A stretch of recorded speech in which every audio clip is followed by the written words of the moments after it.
اگر کوئی شخص دیہاتی علاقے میں پراپرٹی خریدتا ہے جس کو رورل پراپرٹی بھی کہتے ہیں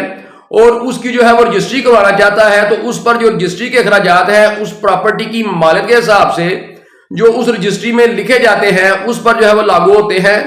جن میں پراپرٹی کی مالک کے حساب سے جو اسٹامپ فیس ہے وہ 3% لاگو ہوتی ہے،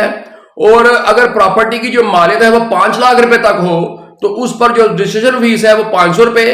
اور اگر مالک جو ہے وہ اس سے 5 لاکھ روپے سے زائد ہو تو رجسٹریشن فیس جو ہے وہ 1000 روپے ہو جاتی ہے۔ پھر جتنی بھی مالک ہو رجسٹریشن فیس جو ہے وہ 1000 روپے سے نہیں بڑھتی ہے۔ پھر اس کے علاوہ اگر پراپرٹی جو ہے کوئی کنسٹرکٹڈ بلڈنگ ہو یعنی کوئی تعمیرات پر مبنی ہو اور اس کا جو نقشہ ہے وہ مجاز اتھارٹی سے پاس نہ ہو تو اس پراپرٹی کی جو طے زمین ہوتی ہے اس پر جو ہے وہ 2% جو ہے پینلٹی پڑتی ہے۔ یہ پینلٹی جو ہے پنجاب میں لاگو ہوتی ہے، جو کہ سال 2021 میں پنجاب گورنمنٹ نے ایک امینڈمنٹ کی ہوئی ہے جس کے تحت جو ہے نقشہ پاس نہ ہونے پر جو طے زمین ہوتی ہے اس پر جو ہے وہ 2% پینلٹی وصول کرتے ہیں، کیونکہ جو کنسٹرکٹڈ بلڈنگ ہوتی ہے اس پراپرٹی کی جو رجسٹری ہوتی ہے اس کی جو قیمت ہوتی ہے وہ ملبے کی قیمت علیحدہ نکالی جاتی ہے اور طے زمین کی جو قیمت ہے علیحدہ نکالی جاتی ہے، پھر ان دونوں کو اکٹھا کر کے ایک جو ہے قیمت بنائی جاتی ہے اور اس قیمت پر جو ہے وہ رجسٹری ہوتی ہے۔ تو اس لیے اگر کسی پراپرٹی کا نقشہ پاس نہیں تو جو صرف طے زمین ہوتی ہے صرف اسی پر جو ہے وہ 2% جو ہے پینلٹی پڑتی ہے، ملبے پر جو ہے کوئی پینلٹی وغیرہ جو ہے وہ نہیں پڑتی، یعنی ملبے کی جو قیمت ہوتی ہے اس پر کوئی پینلٹی نہیں پڑتی۔ پھر جس تحصیل میں پراپرٹی واقع ہوتی ہے وہ تحصیل کونسل والے جو ہے وہ 1% جو ہے فیس وصول کرتے ہیں، جس کو transfer of immovable property fee بھی کہتے ہیں۔ پھر اگر پراپرٹی جو ہے اس کا متعلقہ پٹواری کے پاس یا راضی ریکارڈ سینٹر میں ریکارڈ ہو اور اس کا جو ہے وہاں پر انتقال ہونا ہو تو 500 روپے جو ہے وہ انتقال فیس ہوتی ہے، جن میں جو 300 روپے ہیں یہ اسٹیٹ بینک میں جو ہے یا نیشنل بینک میں جمع ہو جاتے ہیں، جبکہ جو 200 روپے ہیں جب رجسٹری پاس ہوتی ہے اس وقت جو ہے وہ نقد ادا کیے جاتے ہیں۔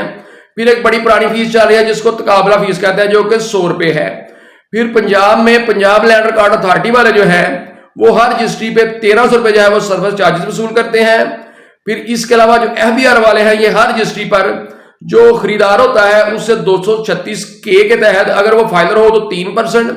اور اگر وہ نان فائلر ہو تو 10.5% جو ہے وہ ایڈوانس ایڈجسٹیبل جو ہے وہ انکم ٹیکس وصول کرتے ہیں۔ پھر اسی طرح جو پراپرٹی فروخت کر رہا ہوتا ہے یعنی جو سیلر ہوتا ہے اس سے 236C کے تحت 3% اور اگر وہ نان فائلر ہو تو 236C کے تحت ہی جو ہے اس سے 6% جو ہے وہ ایڈوانس ایڈجسٹیبل جو ہے وہ انکم ٹیکس وصول کرتے ہیں۔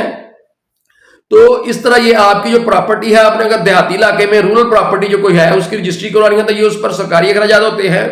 جبکہ اس کے علاوہ جو شخص آپ کو سروسز پرووائڈ کرتا ہے یعنی کوئی وثیقہ نویس یا وکیل جس نے آپ کی جو ہے رجسٹری تیار کرنی ہوتی ہیں، آپ کی ساری فیسیں جمع کروانی ہوتی ہیں، پھر رجسٹری پاس ہونے تک آپ کو سروسز پرووائڈ کرنی ہوتی ہیں، اس کی بھی ایک فیس ہوتی ہے جو کہ جس کی آپ کو کوئی باقاعدہ رسید تو نہیں ملتی، لیکن یہ خرچہ جو ہے یہ بھی رجسٹری کا لازمی حصہ ہوتا ہے، جو کہ عموماً آج کے دور میں اگر دیکھا جائے تو 5000 روپے سے لے کر 20000 روپے تک ایک وثیقہ نویس یا جو وکیل ہوتا ہے جس نے آپ کو سروسز پرووائڈ کرنی ہوتی ہیں اس کی فیس ہو سکتی ہے، جو بھی آپ کی اس کے ساتھ جو ہے یہ فیس جو ہے وہ طے ہو جائے۔ اس کے علاوہ یہ جو میں نے آپ کو اخراجات بتائے اگر آپ اس کو شہری پراپرٹی سے ان کو کمپیئر کریں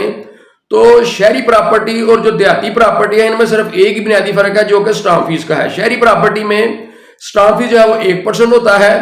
جبکہ جو دیہاتی پراپرٹی ہے اس میں جو اسٹامپ فیس ہے وہ 3% ہوتی ہے۔ جب یہ صرف 2 فرق ہے ان میں، یعنی ایک ہی فرق ہے ان میں بنیادی طور پہ اسٹامپ فیس کا۔ اس کے علاوہ ان دونوں پراپرٹیز کے جو اخراجات ہیں ان میں کوئی فرق نہیں ہے، بالکل ان کے اخراجات جو ہے باقی سیم ہے۔ یہ دونوں فرق جو ہیں یہ بھی کبھی نہیں ہوتے تھے، لیکن جب پاکستان میں کرونا وائرس آیا تو اس وقت جو ہے شہری پراپرٹی کی حد تک جو ہے وہ ایک ڈسکاؤنٹ دی گئی جو کہ ابھی تک چل رہی ہے۔ باقی شہری پراپرٹی اور دیہاتی پراپرٹی یعنی اربن پراپرٹی اور رورل پراپرٹی دونوں کے اخراجات جو ہیں وہ سیم ہیں، ان میں صرف جو بنیادی فرق ہے وہ اسٹامپ فیس کا ہے۔ شہری پراپرٹی میں جو اسٹامپ فیس ہے وہ 1% ہے اور دیہاتی پراپرٹی جو ہے اس میں اسٹامپ فیس جو ہے وہ 3% ہے، جبکہ باقی تمام اخراجات اور کوئی جو پینلٹیز وغیرہ ہیں وہ بالکل ان کی سیم ہیں۔